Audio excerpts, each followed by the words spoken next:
சொந்தம் பார்த்தாலே சொர்க்கம் சொத்தி போகுமே. எங்கள் வீட்டில் பூத்தாலே பூவின் ஆயுள் கூடுமே.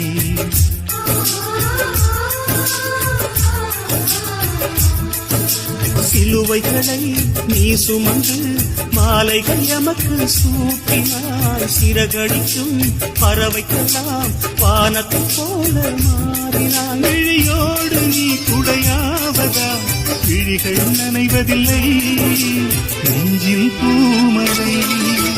சுற்றமும் உற்றமும் யாருமே இன்றி வாழ்ந்திடும் வீட்டினில் தெய்வம் இல்லை. பாசங்கள் நேசங்கள் ஏதுமே இன்றி வாழ்ந்திடும் வாழ்க்கையோ வாழ்க்கை இல்லை. பிரிந்தே நாம் வாழ்கின்ற போதிலும் நினைவுகள் நம்மை சேர்த்திடுமே. அழகாய் பூ பூத்திட வேண்டிய வேர்கள் நீர் ஈர்த்திடுமே. இன்னொரு ஜென்மம் அது கிடைத்தாலும் கூட இதுபோல் ஒரு சொந்தம் கிடைத்திட நாம் வரம் தேவை.